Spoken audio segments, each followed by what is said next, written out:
आखिर किसी को गुस्सा क्यों आता है? मानसिकता को जब ठेस पहुंचती है या किसी की भावना आहत होती है तो उस व्यक्ति को क्रोध आता है। जब व्यक्ति किसी की बात का विरोध मानसिक रूप से करने लगता है तो उसे क्रोध आता है।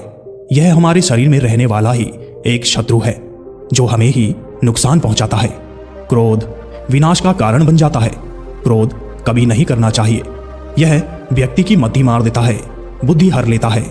इसके वशीभूत होकर लोग अक्सर गलत कदम उठा लेते हैं। इसकी वजह से इंसान सही गलत में अंतर नहीं कर पाता है और वहशीपन पर उतर आता है। इसके प्रभाव में आदमी अपनापन, स्नेह, लगाव, प्रेम, आत्मीयता तो छोड़िए अपना अस्तित्व तक भूल जाता है। क्रोध की अवस्था में किसी व्यक्ति और खूंखार जानवर में कोई फर्क नहीं रह जाता।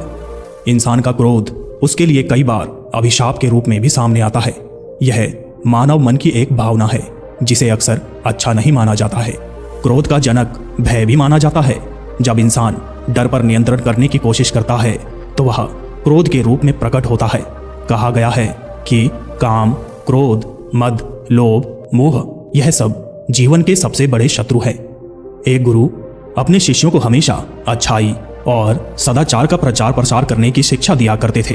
वह कहते थे कि केवल उपदेश देने में समय ना गंवाना, बल्कि अपने हाथों से दीन दुखियों, पीड़ितों, असहायों, निराश्रितों की अधिक से अधिक सेवा करना। किसी के यहाँ जाकर प्रेम पूर्वक सहायता मांगने पर अगर वह आपके साथ अमर्यादित आचरण करे तब भी उस पर क्रोध मत करना। वह जानते थे कि धन संपत्ति संग्रह करने की प्रवृत्ति भय, कलेह पैदा करती है। इसीलिए वह अपने शिष्यों को समझाते कि अपने पास अपनी जरूरत भर की ही चीजें रखना, अधिक का संग्रह मत करना, भिक्षा में जो भोजन मिल जाए उसी से संतुष्ट रहना। उन्होंने यह भी कहा कि लोग तुम्हारा विरोध करेंगे, उत्पीड़न भी करेंगे, लेकिन बहुत सावधानी पूर्वक शांति और धैर्य बनाए रखना। यह मानकर चलना कि वे शरीर को नुकसान पहुंचा सकते हैं, आत्मा को नहीं। गुरु कारण बताते हुए कहते हैं, आत्मा तो अमर है, अजर है और अविनाशी है। गुरु समझाते हैं, सत्य अहिंसा पर अटल रहने वाले को कोई नहीं मार सकता।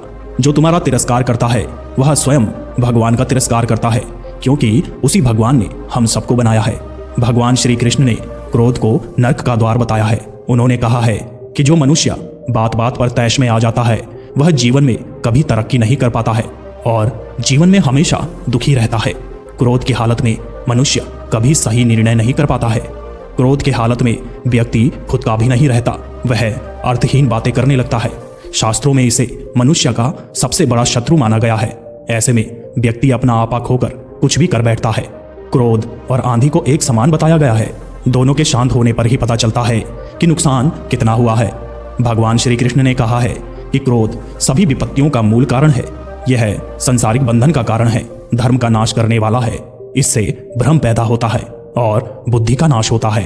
तो दोस्तों, अगर आप भी क्रोध करते हैं, अगर आप भी क्रोध के जाल में फंसे हैं तो आज ही इससे बाहर निकलने की कोशिश करें।